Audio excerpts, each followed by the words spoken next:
और आपका हार्दिक स्वागत करता हूं। तो ये हमारी पॉलिटी की सीरीज चल रही है जिसमें हम संविधान को समझ रहे हैं बहुत ही अच्छे अंदाज में। और संविधान का क्योंकि हम मूल अधिकार वाला पोर्शन समझ रहे हैं, क्योंकि मूल अधिकार हमारे किसी भी एग्जाम्स के लिए बहुत इंपॉर्टेंट होते हैं और इनसे लगभग संविधान में जो 20% क्वेश्चन पूछे जाते हैं वो मूल अधिकार से ही पूछे जाते हैं। तो अभी तक हमने नागरिकता को पढ़ लिया था और संघ राज्य क्षेत्र, जो इसके दो भाग, और ये हमारा तीसरा भाग है मूल अधिकार, जिसमें 12 से लेकर 35 तक अनुच्छेद को हम पढ़ेंगे।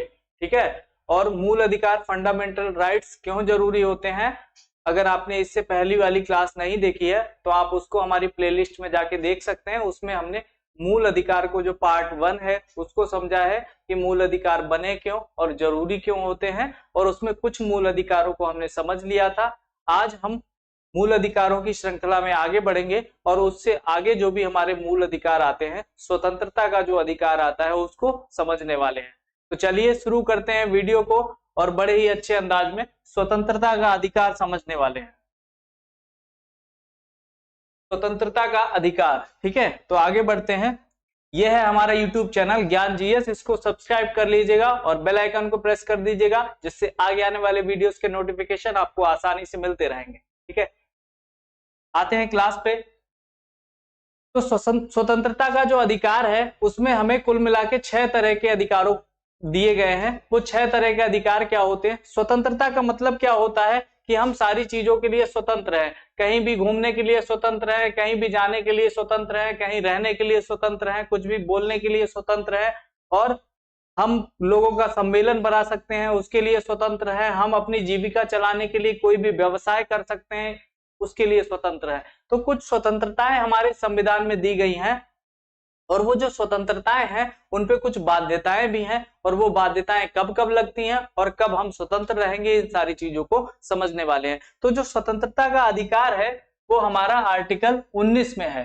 ठीक है, जो हमारा अनुच्छेद 19 है वो 6 अधिकारों की रक्षा करता है, यह हमारी स्वतंत्रता की रक्षा करता है। इसमें से जो हमारी पहली बात है, ये जो सभी अधिकार है वो भारत के नागरिकों को प्राप्त है। नागरिकों का मतलब क्या हो गया कि एक तो भारत में रहने वाले व्यक्ति होते हैं, दूसरे नागरिक होते हैं। तो नागरिक का मतलब क्या हुआ? नागरिक वे लोग होते हैं जो भारत की नागरिकता जिनको प्राप्त है, और व्यक्ति वे लोग होते हैं जो कहीं के भी हों, चाहे विदेश के हों, चाहे सभी को मिला के जो होते हैं वो हमें व्यक्ति कहते हैं उनको, और जो नागरिक होते हैं जिनको भारत की नागरिकता प्राप्त है। तो कुल मिला के जो आर्टिकल 19 है या 19 है वो केवल भारत के नागरिकों को प्राप्त है, क्योंकि हम जानते हैं कौन कौन से आर्टिकल हैं। 19, 29, 30, 15, 16। तो ये आर्टिकल हमारे 15, 16, 19, 29, 30, ये हमारे 5 आर्टिकल जो होते हैं जो किन्हें प्राप्त हैं? केवल हमारे भारतीय नागरिकों को प्राप्त है, और व्यक्तियों को ये प्राप्त नहीं होते हैं। बाकी के जो मूल अधिकार होते हैं वो अन्य व्यक्तियों को भी प्राप्त होते हैं। तो हमें ये पढ़ना है कौन सा हमारा जो स्वतंत्रता का अधिकार है, उसमें पहली जो स्वतंत्रता आती है वो वाक एवं अभिव्यक्ति की स्वतंत्रता। हमें कुछ भी बोलने का अधिकार है और अपने विचार व्यक्त करने का अधिकार है। इसीलिए हमारे देश में जो मीडिया है, जिसे हम प्रेस कहते हैं, वो लोग अपनी विज्ञप्ति में कुछ भी छाप देते हैं। ठीक है, तो वो उनकी स्वतंत्रता है, उनको अपने विचार व्यक्त करने का अधिकार है। यही हमारा जो ब्रिटिश शासन चल रहा था जब हमारे देश में, तो ये अधिकार नहीं थे। तो जो न्यूज़पेपर था उसमें कुछ भी ऐसा आप नहीं छाप सकते थे जो सरकार के खिलाफ होता था। अगर कभी भी कोई व्यक्ति ऐसा छाप देता था तो उनको हिरासत में ले लिया जाता था या फिर उनको जेल में डाल दिया जाता था। तो उस टाइम जो हमारी जिसे कहते हैं प्रेस की स्वतंत्रता थी वो हमको नहीं थी। वो प्रेस की स्वतंत्रता भी हम आर्टिकल 19 के तहत ही पढ़ते हैं। आगे हम बात करते हैं शांतिपूर्ण और निरायुध सम्मेलन का अधिकार। तो शांतिपूर्ण और निरायुध सम्मेलन का मतलब क्या हुआ? हम लोग इकट्ठे हो सकते हैं लेकिन शांतिपूर्ण रूप से। शांतिपूर्ण का मतलब क्या हो गया? वहां उपद्रव नहीं करना है कि लोग इकट्ठे होकर फिर वहां पे उपद्रव कर रहे हैं, कुछ भी आप ऐसी प्रतिक्रिया कर रहे हैं जिससे वहां जो रहने वाले नागरिक हैं उनको कोई समस्या हो रही है, या जो भारत की और जनता है उसको कोई समस्या हो रही है, या आप हथियारों को लेकर जा रहे हैं वहां पे जिससे वहां पे डरावना माहौल पैदा हो रहा है, तो आप सम्मेलन तो बना सकते हैं। वहां पे क्या होना चाहिए? ऐसा माहौल ना क्रिएट हो कि युद्ध जैसा लगे, वहां पे हथियार वगैरह आप लेके नहीं जा सकते हैं कोई भी सम्मेलन में, और दूसरी चीज आपको शांतिपूर्ण रूप से इकट्ठा होना है। आगे बात करते हैं संगम संघ या सहकारी समितियां बनाने का अधिकार। तो आप कोई भी संघ बना सकते हैं, किस लोगों की समिति बना सकते हैं, सहकारी समितियां बना सकते हैं, आप प्राइवेट तौर पे कोई समिति बना के कुछ काम कर सकते हैं। तो ये संघ जो बनाने के अधिकार है, टीम वर्क बना सकते हैं, टीम बना सकते हैं, उस टीम से कुछ आप काम कर सकते हैं, तो वो सारा चीज करने का आपको अधिकार है। लेकिन ये भी क्या होना चाहिए कि देश के हित में होना चाहिए। अब इस पे भी कुछ प्रतिबंध है कि आप ऐसी कोई टीम नहीं बना लीजिएगा जिससे आप टेररिस्ट की कोई टीम बना लेते हैं और वो टीम बना के आप क्या कर रहे हैं, देशद्रोह पे उतर आते हैं, तो वो सारे चीजें वो मतलब वैलिड नहीं होंगी। आपको ऐसी जो आपको संघ बनाना है वो क्या होना चाहिए, भारत के लिए हितकर होना चाहिए और भारत के अपोजिट नहीं होना चाहिए। जो हमारा राष्ट्र है, जो हमारी जनता है, उनके खिलाफ नहीं होना चाहिए या उनको उस संघ से कोई नुकसान नहीं पहुंचना चाहिए। अगर सरकार को ऐसा लगता है तो ऐसे संगठनों पर बैन भी लग जाता है, तो आप याद रखेंगे इसको। आगे बात करते हैं भारत के राज्य क्षेत्र में सर्वत्र आबाद संचरण का अधिकार। तो वैसे तो आपको अधिकार है कि आप भारत में कहीं भी घूम सकते हैं, आप भारत में किसी भी जगह जा सकते हैं, आप किसी भी जगह घूम के आ सकते हैं, और लेकिन ये कब प्रतिबंधित हो जाता है, जब हम बात करते हैं किसी जनजातीय क्षेत्र की, कहीं पे कोई जनजाति रहती है या कहीं सरकार ने ऐसा बैरिकेडिंग कर रखी कि वहां जाने नहीं दिया जाएगा या कहीं पे प्रतिबंध लगाया गया है। वो कुछ ऐसे कारण हो सकते हैं जिनकी वजह से कोई ऐसा लॉ आया है कि वहां जाना मतलब प्रतिबंधित है, तो वहां आप नहीं जा सकते हैं, मतलब उस पर कुछ प्रतिबंध लगाए जा सकते हैं। वहां पे अपना ये आप मौलिक अधिकार इसको वहां पे लागू नहीं करा सकते हैं और इसके बारे में नहीं कह सकते हैं। अब जैसे अभी कोविड का पीरियड चल रहा हो, मान लीजिए कोविड का जब पीरियड चल रहा हो, तो आप कहना है नहीं हमें तो घूमने का अधिकार है, लेकिन सरकार ने ये कर रखा है कि आप नहीं, घर में ही रहेंगे और आप बाहर नहीं जाएंगे, वो प्रतिबंध लगा रखा है। तो जब कभी ऐसा होगा कि आपका घूमना और समाज के लिए जब वो नुकसानदायक हो, तो उस पे क्या हो सकता है, प्रतिबंध भी लगाया जा सकता है। कहने का मतलब है कोई ऐसा जो आपका काम है जिससे अन्य लोगों को असुविधा हो, तो उस पे प्रतिबंध भी लगाया जा सकता है। वैसे आपका जो नॉर्मल कंडीशंस में है, बाकी आप सब जगह जा सकते हैं। यही जनजातीय क्षेत्रों का होता है कि जनजातीय क्षेत्रों की अपनी संस्कृति, अपना समाज उनका अलग होता है। वो आज भी जंगल में रहते हैं और कुल मिला के उनकी संस्कृति धर्म हम लोगों से एकदम भिन्न है, उनकी दिनचर्या भिन्न है। तो वहां पे जब कोई घूमने जाता है तो उन लोग को उससे क्या होता है, उनका जो जीवन है उसमें डिस्टरबेंस पैदा होता है। तो इसीलिए उन क्षेत्रों में भी क्या होता है, प्रतिबंध लगा दिया जाता है और वहां पे जो नॉर्मल लोग हैं सभी को वहां जाने की आजादी नहीं होती है। तो ये हमें समझना है। बाकी सब जगह आप जहाँ पे नॉर्मल कंडीशंस हैं वहां आप जा सकते हैं। भारत के राज्य क्षेत्र के किसी भाग में निवास करने का अधिकार और बस जाने का अधिकार। तो ये भी वैसी कंडीशन है कि जनजातीय क्षेत्र में आप ना तो जा सकते हैं और ना ही वहां रह सकते हैं।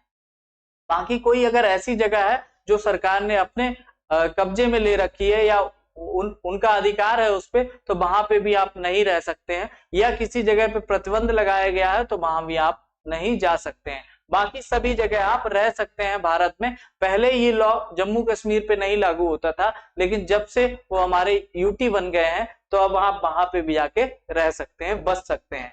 कोई भी वृत्ति, व्यापार या कारोबार करने का अधिकार, ठीक है। तो कोई भी व्यापार कर सकते हैं, कोई कारोबार कर सकते हैं, जो भी आपका मन हो, ठीक है आप।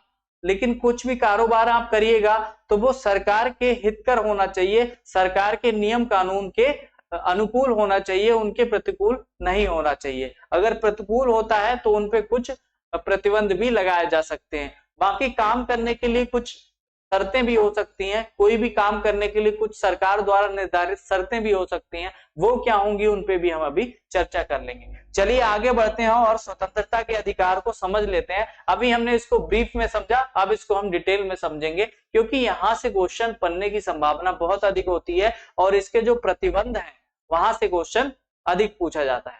तो चलिए आइए समझते हैं इसको आसानी से। प्रतिबंध के आधार, वाक एवं अभिव्यक्ति की स्वतंत्रता। अब पहली बात तो जो आर्टिकल हमारा 19 है, 19 जो आर्टिकल है इसको हमने बांटा है 19A, 19B, 19C 19D, 19E और F को हमने निरस्त कर दिया है, 19G आता है सीधे। ठीक है, तो ये आर्टिकल कुछ है जिनको हमने तोड़ रखा है, इस आर्टिकल के सब आर्टिकल बनाए हुए हैं। तो उन सब आर्टिकल में से एक आर्टिकल है वाक एवं अभिव्यक्ति की स्वतंत्रता, और ये हमारा है 19A। ठीक है, इसी में हम प्रेस की स्वतंत्रता को पढ़ते हैं। ठीक है, प्रेस की स्वतंत्रता। तो अगर प्रेस की स्वतंत्रता कौन से आर्टिकल में दी गई है वो आपसे पूछा जाता है, तो आप किसमें पढ़ेंगे, 19A, 19(1) ऐसे करके आप 19A1 ऐसे करके आप समझ सकते हैं। ये प्रेस की स्वतंत्रता वाक एवं अभिव्यक्ति की स्वतंत्रता के अंतर्गत ही आती है। उसके बाद हम बात करते हैं कि ये स्वतंत्रता पे प्रतिबंध किस आधार पे हो सकते हैं। इसको हमने अभी ब्रीफ में समझा था कि ये स्वतंत्रता क्या है, हम अपने विचार व्यक्त कर सकते हैं।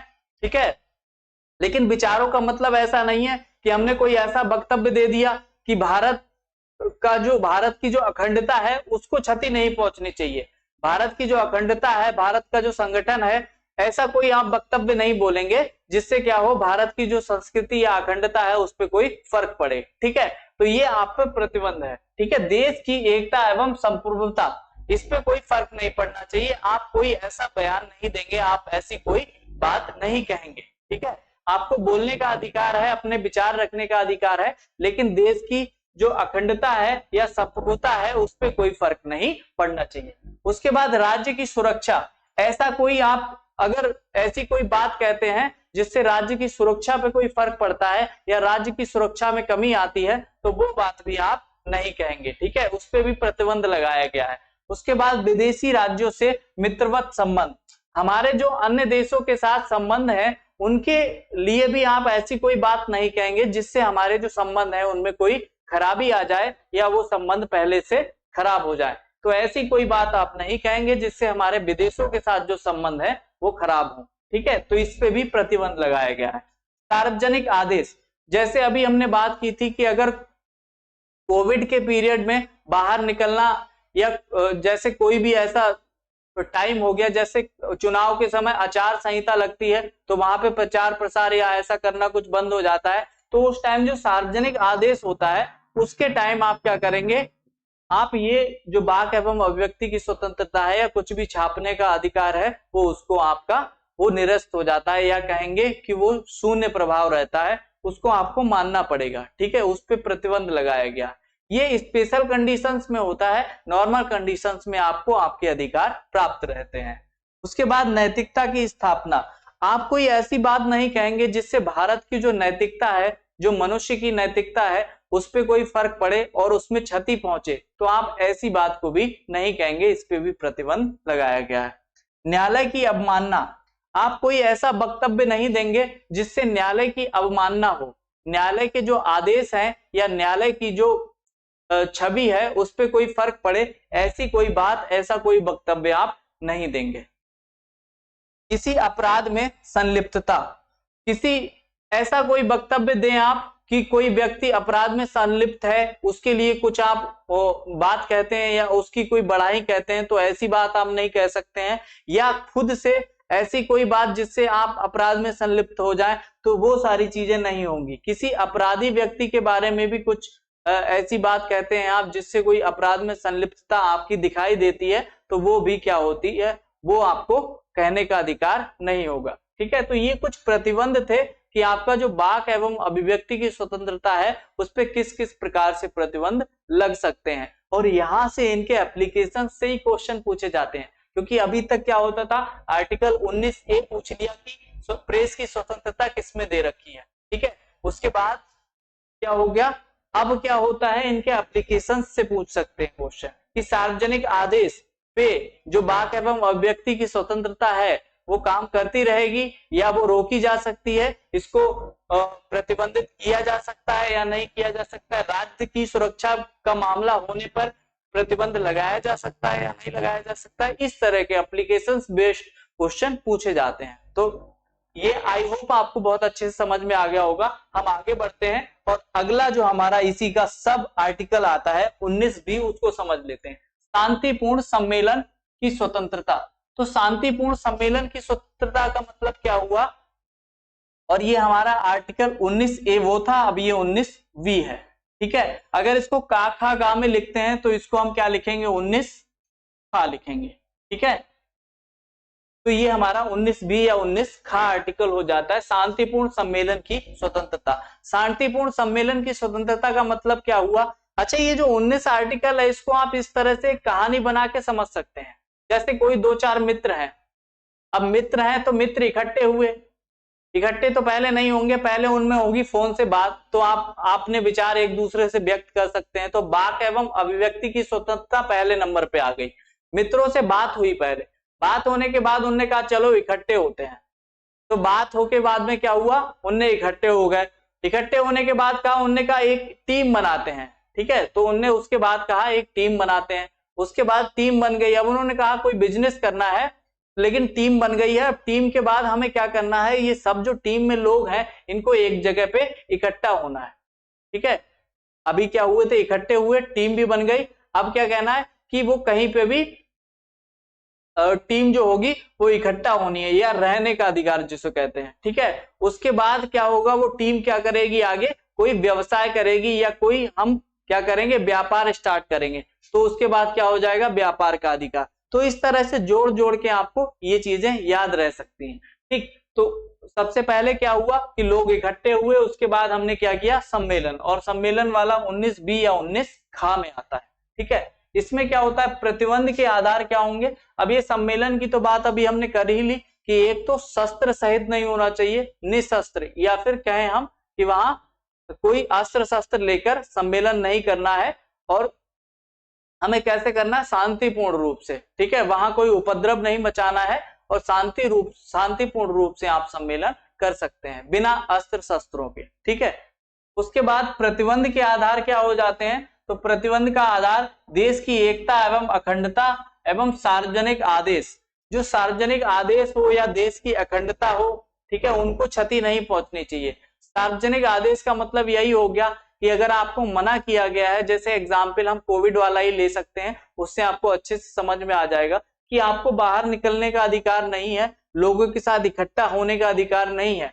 ये आपको सरकार ने आदेश जारी कर रखा है, और उसके विरुद्ध अगर आप जाते हैं तो ये गलत बात है। ठीक है, तो अगर कोई सार्वजनिक हित की बात है और उस पे आपका जो प्रतिबंध लगाया जाता है तो वो सही माना जाएगा, अगर ये सार्वजनिक हित में है। क्योंकि आप अगर कोविड के पीरियड में बाहर निकलेंगे तो ना तो आप अपनी जिंदगी को आप खतरे में डालेंगे, और जो व्यक्ति होंगे उनकी लाइफ को भी आप खतरे में डालेंगे। तो ये क्या हो जाता है, ये इसलिए आपको जो अधिकार है कि हमें सम्मेलन करने का जो अधिकार है उस पर प्रतिबंध लगा सकती है सरकार, क्योंकि क्या होगा, उससे जनजीवन को हानि पहुंच सकती है। उसके बाद हम बात करते हैं संबंधित क्षेत्र में यातायात नियंत्रण। अगर कहीं पे क्या ट्रैफिक की प्रॉब्लम है, आप कह रहे हैं नहीं हम वहीं पे इकट्ठे होना चाहते हैं, तो वहां पे क्या हो सकता है, सरकार प्रतिबंध लगा सकती है। जैसे कोई ऐसी एरिया है जहाँ पे बहुत सारा ट्रैफिक है, आप वहां पे इकट्ठे होके और ट्रैफिक को जाम कर रहे हैं, या उससे जो यातायात है उसको उसमें बाधा उत्पन्न हो रही है, तो उसमें भी आपको प्रतिबंध लगाया जा सकता है। आप ऐसी जगह पे सम्मेलन कर सकते हैं जहां शांतिपूर्ण रूप से और आराम से स्पेस हो। उसके बाद भारतीय दंड संहिता की धारा 141, तो भारतीय दंड संहिता की धारा 141 क्या कहती है, ये भी प्रतिबंध लगाती है किस पे, इकट्ठे होने पे। इसमें कहा गया है कि 5 या 5 से अधिक,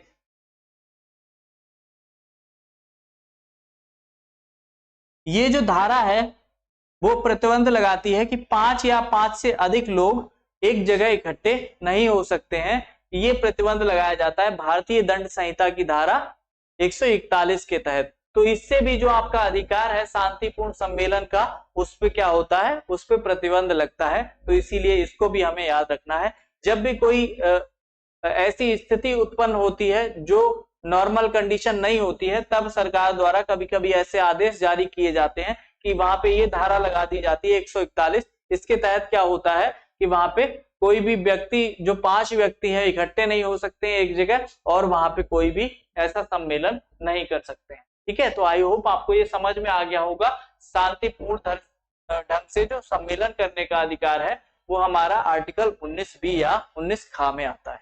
आगे बढ़ते हैं और अगला जो हमारा आर्टिकल है 19C।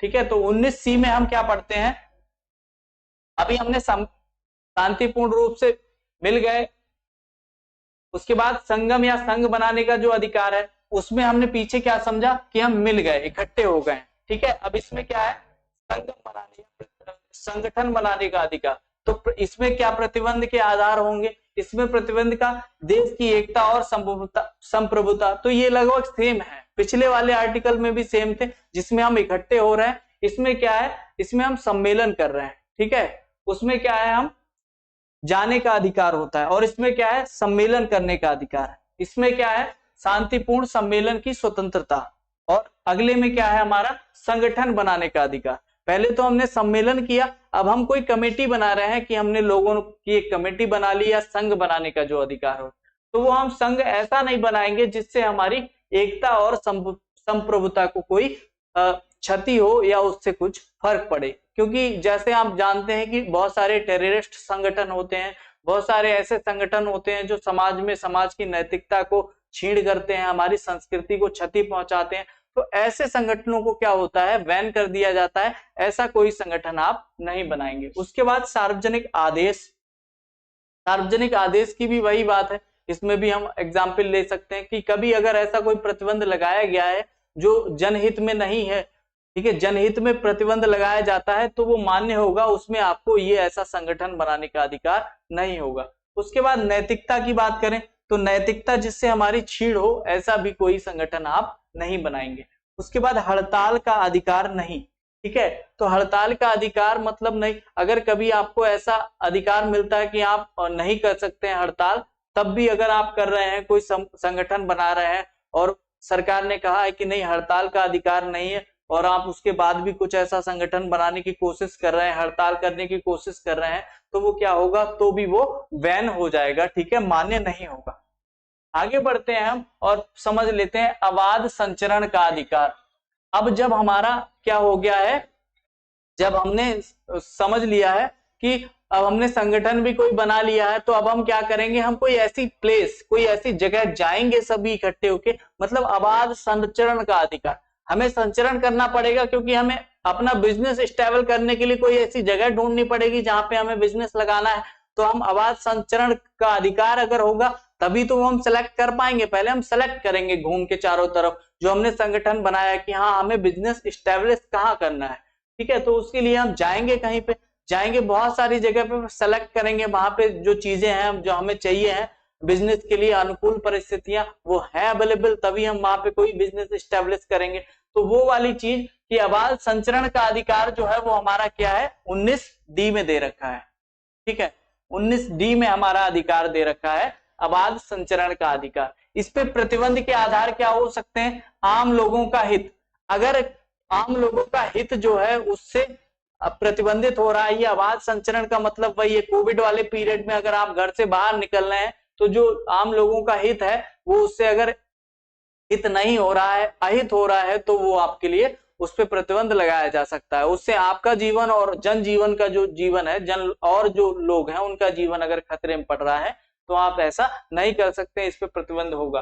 अनुसूचित जनजाति की सुरक्षा या हित, तो ये भी अनुसूचित जनजाति और सुरक्षा, उनकी संस्कृति धर्म अलग होता है, अगर आप वहां उसमें घुसते हैं जाके तो उस पे उनके जो दिनचर्या है, उनका जो जीवन है उस पे फर्क पड़ता है और उससे प्रतिकूल फर्क पड़ता है। ठीक है, तो इसलिए आप वहां पे भी उस पे प्रतिबंध लगाया जा सकता है। और अभी जो नॉर्मल कंडीशंस हैं तो आप जनजातीय क्षेत्रों में नहीं जा सकते हैं। ठीक है, जो जारवा जनजाति होती है और आपकी बहुत सारी ऐसी जनजातियां हैं तो वहां पे क्या है, आपको जाने का अधिकार नहीं होता।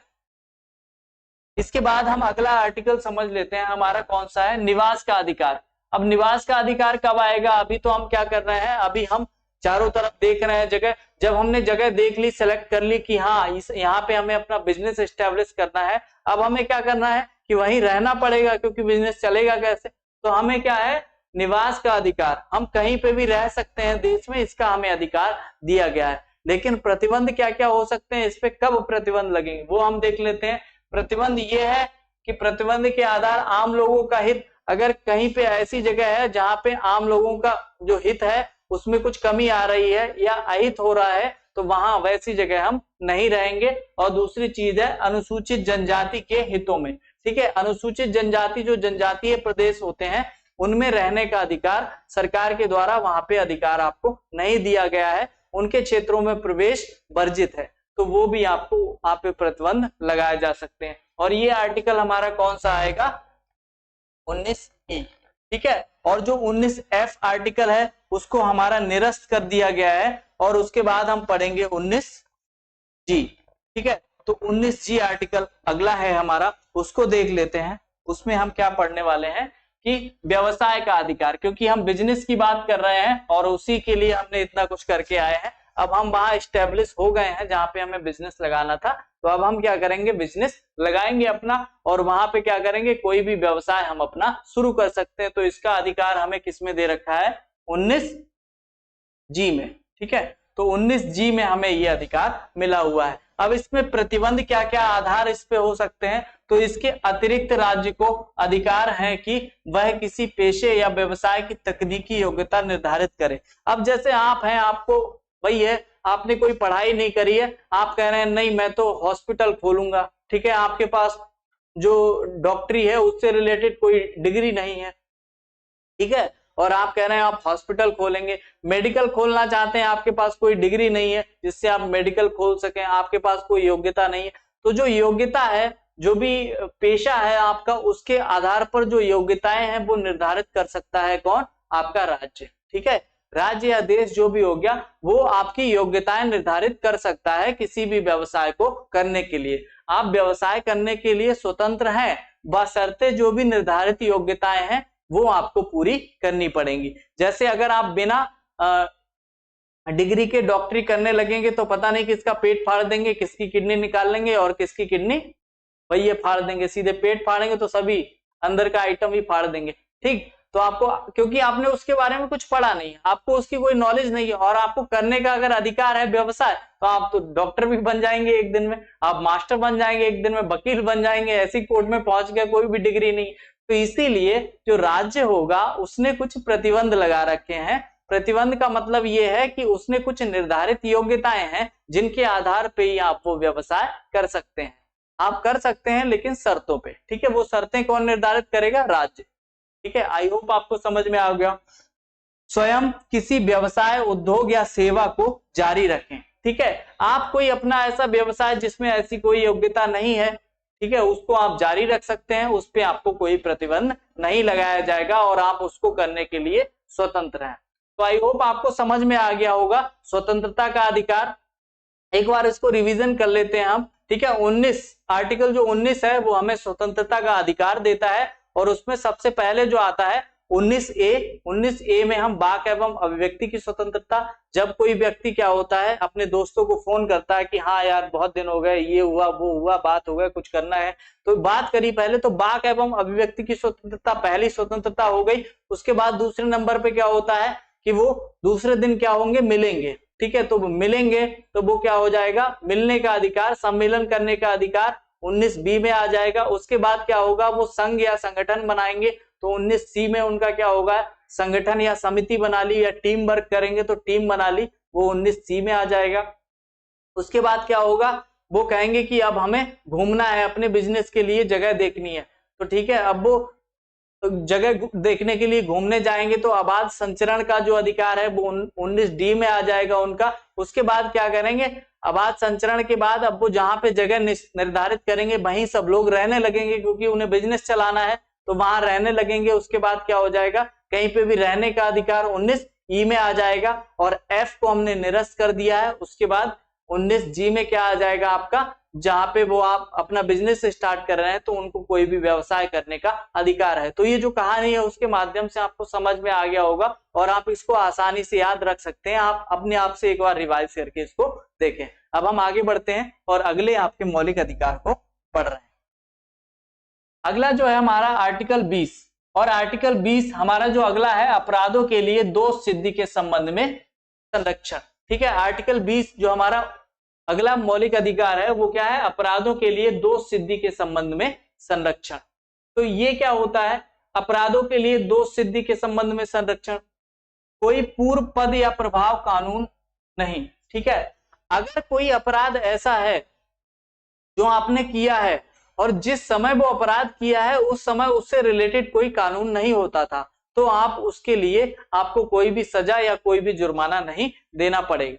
जैसे कहने का मतलब क्या हुआ कि कोविड पीरियड से पहले घर से बाहर निकलना अगर कोई जुर्माना नहीं था, सपोज दैट एग्जाम्पल है, कोविड पीरियड में तो जुर्माना है, कोविड पीरियड से पहले घर से निकलने में कोई जुर्माना नहीं था और आप कोविड पीरियड से पहले से ही घर से बाहर निकले हुए हैं, तो आप पे जुर्माना क्या होगा, नहीं लागू होगा और आपको अपने घर तक आने का अधिकार होगा। जैसे आपने देखा होगा जो लोग बाहर काम कर रहे थे और लोगों को घर से बाहर निकलने की जो वो थी वो स्वतंत्रता नहीं थी, लेकिन रात में क्या था, जो लोग बाहर काम कर रहे थे उनको अपने घर तक आने की स्वतंत्रता थोड़ी सी दी गई थी। तो ये कहने का मतलब यहाँ पे ये है कि अगर कोई ऐसा अपराध है जो आपने पहले किया, जब उसके लिए कोई भी दंड या कोई भी जुर्माना नहीं होता था और उसके बाद उसके लिए कोई ऐसा प्रावधान बन जाता है जिससे उसके लिए दंड या जुर्माने का प्रावधान हो जाता है, लेकिन आपने कर उससे पहले रखा है, तो आपको कोई भी दंड या जुर्माना नहीं दिया जाएगा, ऐसा प्रावधान किया गया है। तो इसमें क्या है कि दोष सिद्धि के संबंध में संरक्षण दिए गए हैं कि कब कब आप संरक्षण प्राप्त है, क्योंकि उस टाइम कोई लॉ था ही नहीं, तो आपने अगर कुछ ऐसा किया है तो आपको सजा क्यों मिलेगी। ठीक है, तो ये वाली बात होगी।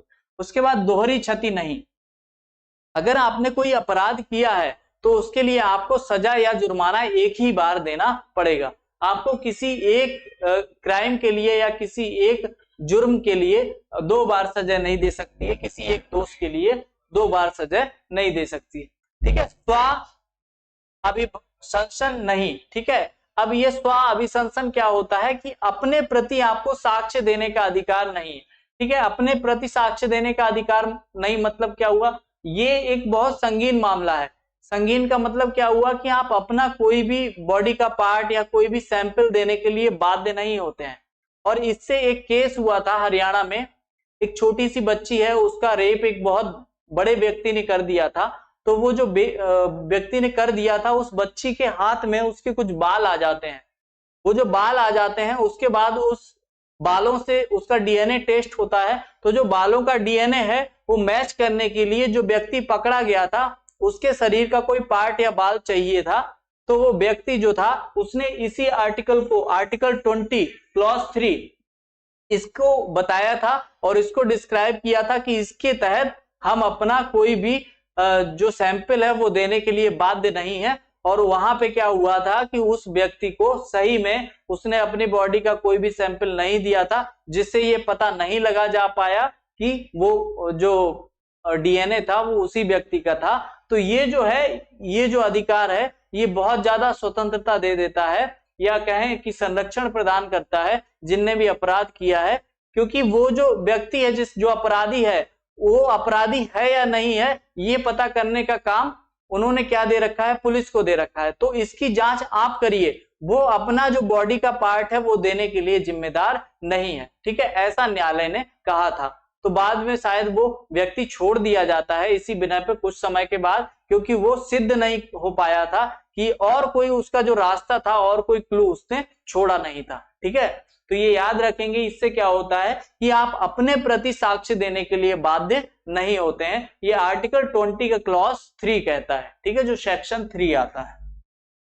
आई होप आपको ये समझ में आ गया होगा। आर्टिकल 20 जो पहला क्या है कि आपको कोई पहले अगर आपने अपराध किया है, जिस अपराध के लिए वर्तमान समय में प्रावधान है लेकिन पहले कोई कानून नहीं होता था, तो वो उसके लिए आपको सजा नहीं दी जा सकती है। दूसरा, आपको एक ही जो आपने क्राइम अगर जुर्म किया है उसके लिए 2 बार सजा नहीं दी जा सकती है। तीसरा, आपको अपने प्रति साक्ष्य देने के लिए आप बाध्य नहीं है।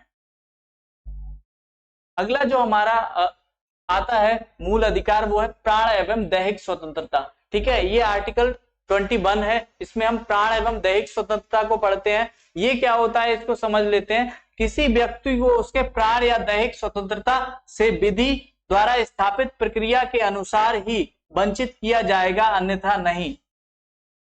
अगर कोई ऐसा व्यक्ति है, जैसे जो प्राण एवं दैहिक स्वतंत्रता का मतलब क्या हुआ कि आपको नहाने का अधिकार, उठने बैठने घूमने फिरने का अधिकार, तो ये प्राण एवं दैहिक स्वतंत्रता है। आपकी जो देह है उसकी स्वतंत्रता आपको मिली हुई है। आप 2 बार नहा सकते हैं, आप 1 बार नहा सकते हैं, आप बिल्कुल नहीं नहा सकते हैं, ठीक है। कुछ लोग ऐसे करते हैं, नहीं ऐसा कोई नहीं करता होगा, गर्मी बहुत उस तो क्या होता है कि ये जो आपका शरीर है उसके लिए जो स्वतंत्रताएं हैं उसको हम प्राण एवं दैहिक स्वतंत्रताएं कहते हैं, ठीक है। तो इनका अधिकार आपको दिया गया है और इनपे अगर कोई प्रतिबंध लगा सकता है, जैसे प्रतिबंध का मतलब क्या हुआ, अगर आपको बंद किया गया है जेल में, तो वो कैसा हो सकता है, विधि द्वारा स्थापित प्रक्रिया के द्वारा।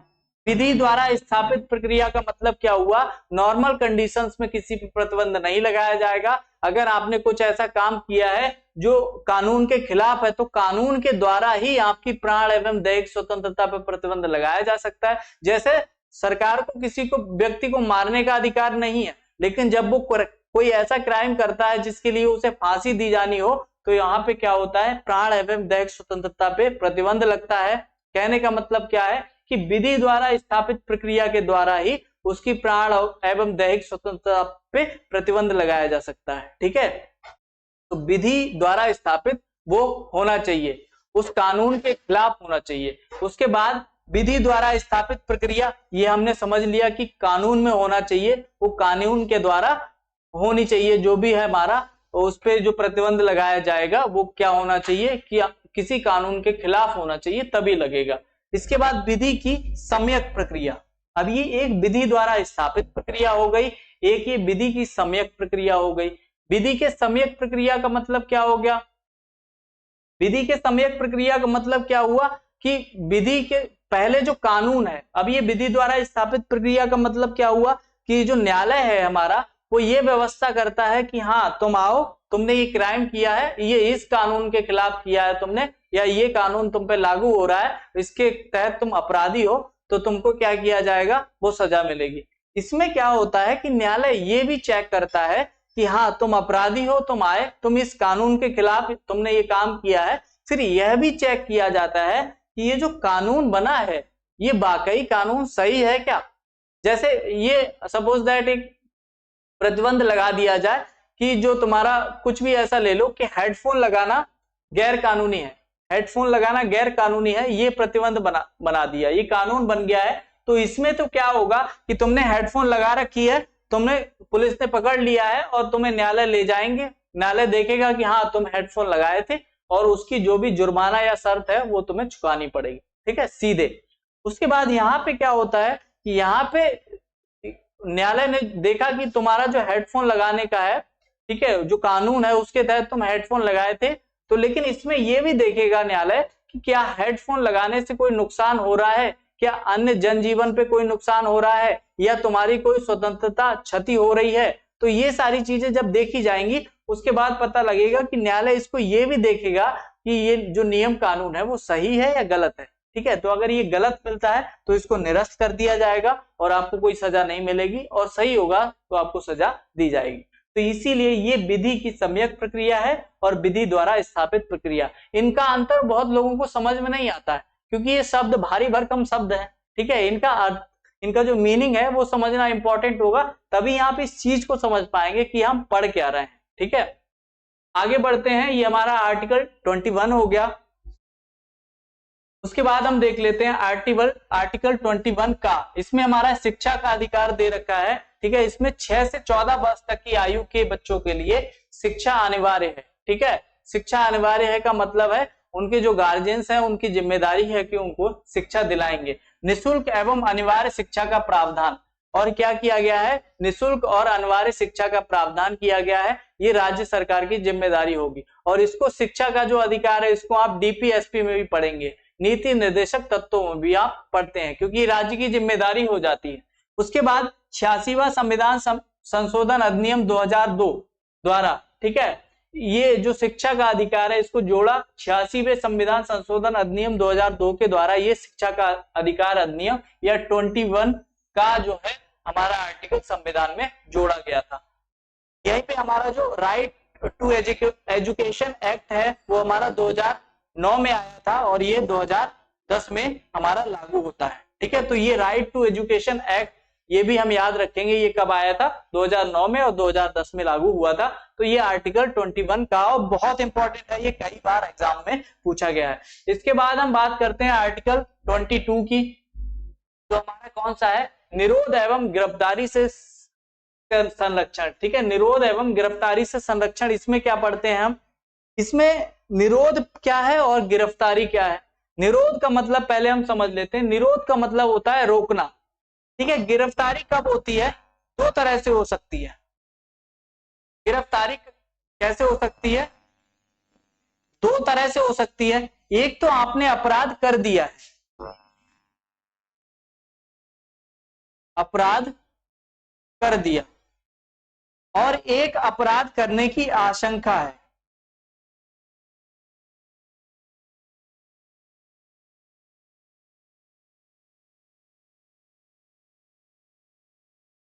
ठीक है, तो एक तो अपराध आपने कर दिया और एक अपराध करने की आशंका है। तो ये आशंका वाला जो काम है इसको क्या कहते हैं? निरोध।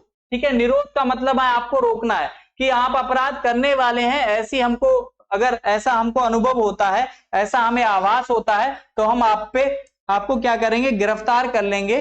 तो ये आशंका जो है इसको हम क्या कहते हैं? निरोध कहते हैं। उसके बाद अपराध अगर आपने कर दिया है, उसके बाद आपकी गिरफ्तारी होती है, तो वो क्या होता है? वो हमने अपराध के बाद गिरफ्तारी है। तो निरोध एवं गिरफ्तारी से संरक्षण। तो गिरफ्तारी दो तरह की हो गई, एक अपराध करने के बाद और एक अपराध करने से पहले। तो अपराध करने से पहले वाली जो गिरफ्तारी है इसी को हम निरोध कहते हैं। निरोध का मतलब है अपराध करने से रोकना। ठीक है, आप कोई ऐसा अपराध करने वाले हैं, ऐसी जानकारी हो जाती है अगर, जो हमारी शासन व्यवस्था है, जो कानून व्यवस्था है, तो वो आपको क्या कर सकते हैं? पहले ही गिरफ्तार कर सकते हैं। ठीक है, तो दंड विषयक हिरासत, इसमें क्या होता है? दंड विषयक हिरासत और निवारक हिरासत। ठीक है, इससे दोनों से क्या दिया गया है आपको? संरक्षण के बारे में प्रतिबंध किसमें है? हमारा आर्टिकल 22 में। उसके बाद आगे बढ़ते हैं, आर्टिकल 22 में ही है निरोध एवं गिरफ्तारी से संरक्षण। इसी में आगे हम पढ़ते हैं कि साधारण कानून के तहत गिरफ्तार व्यक्ति के संरक्षण, गिरफ्तारी के कारणों से अवगत कराना। ठीक है, इसमें क्या है? साधारण कानून के तहत गिरफ्तार जो व्यक्ति है उसके संरक्षण इसमें दे रखे हैं, और गिरफ्तारी के कारण से आपको अवगत कराना पड़ेगा। आपको गिरफ्तार क्यों किया जा रहा है ये भी हमें बताना पड़ेगा। उसके बाद है पसंद के विधि व्यवसायी से परामर्श का अधिकार। आप अपनी पसंद का वकील कर सकते हैं। ठीक है, आपको यह स्वतंत्रता है कि गिरफ्तारी से पहले भी आप वकील से सजा ले सकते हैं, आप अपना जो बयान देने वाले हैं उसके लिए। ठीक है, तो आपको अपना जो वकील है वो अपने अनुसार करने की, अपने मन के वकील को आप अपने तरफ से कर सकते हैं। इसका अधिकार आपको आर्टिकल 22 देता है। उसके बाद 24 घंटे के भीतर निकटतम मजिस्ट्रेट के समक्ष प्रस्तुति किया जाना। ठीक है, आपको यह अधिकार है कि आपको जब गिरफ्तार किया गया है उसके 24 घंटे के अंदर आपको निकटतम जो मजिस्ट्रेट होगा उसके तहत उसके पास प्रस्तुत किया जाएगा 24 घंटे के अंदर। लेकिन इसमें एक और चीज है कि इसमें आने जाने का समय काउंट नहीं होगा। ठीक है, आने जाने का समय काउंट नहीं होगा उन 24 घंटे का जो समय है उसमें। तो ये आपको याद रखने, ये आर्टिकल 22 के तहत गिरफ्तारी और निरोध से जो संरक्षण दिया गया है उनको हमें याद रखना है, और इससे भी क्वेश्चन पूछा जाता है। आगे हम बात कर लेते हैं, वही आर्टिकल चल रहा है हमारा निवारक कानून के तहत गिरफ्तार व्यक्ति से संरक्षण। ये आर्टिकल 20 में ही हमारा निवारक जो व्यक्ति होगा, निवारक अभी हमने डिस्कस कर लिया क्या होता है कि हमें जो जुर्म करने वाला है उसको रोकने के लिए हम उसे पहले ही गिरफ्तार कर लें, तो उसको हम क्या कहते हैं? निवारक निरोध। ठीक है, व्यक्ति को अधिकतम 3 माह के लिए निरुद्ध किया जा सकता है। अगर कोई व्यक्ति जो अपराध करने वाला था उसने किया नहीं है, आपने अगर उसको गिरफ्तार कर लिया है तो उसको आप 3 माह से अधिक जेल में नहीं रख सकते। ठीक है, ये प्रावधान किया गया है। तो ये आपको स्वतंत्र, वो जिसे कहते हैं मूल अधिकार मिला हुआ है कि आपको 3 महीने से अधिक तक जेल में नहीं रखा जाएगा अगर आपने कोई अपराध नहीं किया है। उसके बाद संबंधित व्यक्ति को निरोध के कारणों से अवगत कराना। आपको गिरफ्तार किया क्यों गया है ये भी आपको बताना पड़ेगा। जो जिसने भी आपको गिरफ्तार किया है, सरकार ने या कानून ने या पुलिस ने, तो वो आपको बताएगी कि हाँ क्यों किया गया है। ठीक है, कारण से अवगत कराया जाएगा। निरोध के आदेश के विरुद्ध प्रतिवेदन का अधिकार। अगर आपको इस प्रकार से आपने कोई अपराध नहीं किया है और आपको गिरफ्तार कर लिया गया है केवल आशंका के तौर पर, केवल निरोध के तौर पर, तो आप क्या कर सकते हैं, आप अपील कर सकते हैं न्यायालय में। ठीक है, आपको विरुद्ध प्रतिवेदन करने का अधिकार है, आपको अपील करने का अधिकार है। ठीक है, तो ये आर्टिकल 22 हो गया। तो आज की वीडियो में हमने समझ लिया, एक तो स्वतंत्रता का अधिकार और हमारे जो निवारक निरोध कानून है, जो हमारा प्राण एवं दैहिक स्वतंत्रता है, प्राण एवं दैहिक स्वतंत्रता, वो हमने समझ लिया। तो ये सारे आर्टिकल और ये जो हमारे मूल अधिकार थे, ये बहुत इंपॉर्टेंट थे और इनसे क्वेश्चन बहुत अधिक एग्जाम में पूछा जाता है। तो आई होप आपको वीडियो पसंद आया होगा। हमारा यूट्यूब चैनल सब्सक्राइब कर दीजिएगा, ज्ञान जीएस यूट्यूब चैनल, और बेल आइकन को प्रेस कर दीजिएगा, जिससे आगे आने वाले वीडियोस के नोटिफिकेशन आपको आसानी से मिलते रहेंगे। बाकी मिलते हैं नेक्स्ट क्लास में, तब तक के लिए नमस्कार।